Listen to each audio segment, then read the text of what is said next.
হুজুর, আপনার নিকটে একটা প্রশ্ন যে বিয়ার খুতবা, ঈদের খুতবা এবং জুমার খুতবা, এই তিন খুতবার মাধ্যমে ফরজ, ওয়াজিব, সুন্নতের কিবা কম বেশি আসেনি? মেহেরবানি করে বলেন।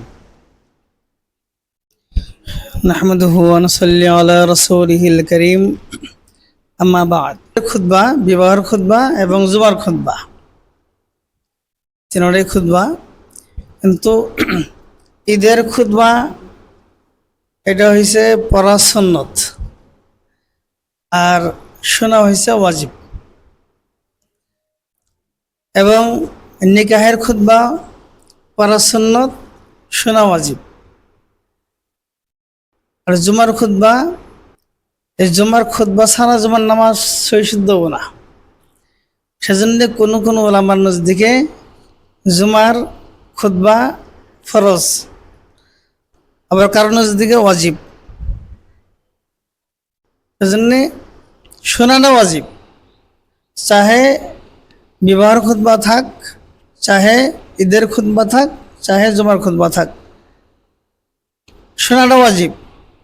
কিন্তু পড়ার মাধ্যমে নিকাহের খুতবা, যেটা বিবাহের খুতবা সুন্নত, ঈদের খুতবা সুন্নত এবং জুমার খুতবা কারো নজদিকে ফরজ, কারো নজদিকে ওয়াজিব।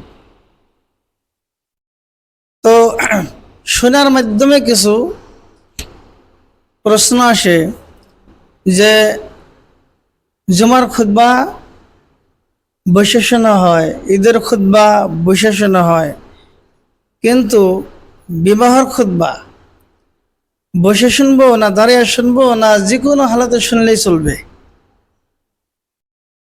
তো খুতবা শোনাটা হয়েছে ওয়াজিব।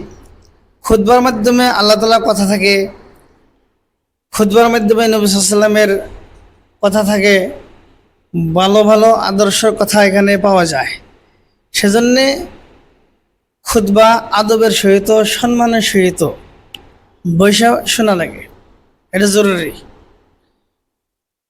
বর্তমান দেখা যায় যে আমাদের এই এলাকাতে যেগুলো বিবাহ হয়, খুতবা বড় হয়, ওই রুমেই বহুত মানুষে আলাপ আলোচনা করে, কেউ বিড়ি টানে, কেউ নানান ধরনের গুটকা খায়, এরকমভাবে নানান ধরনের ব্যস্ততা থাকে। কেউ দাঁড়িয়ে রয়েছে, কেউ চেয়ারের মধ্যে বসে রয়েছে, কেউ শুয়ে রয়েছে, এরকম অবস্থা থাকে। আবার এদিকে বোম ফুটে, এদিকে বোম ফুটে, হ্যাঁ, নানান ধরনের হাল্লা। তো এটা আসলে খুতবা শোনার যেটা আদব, একেবারেই ঠিক না।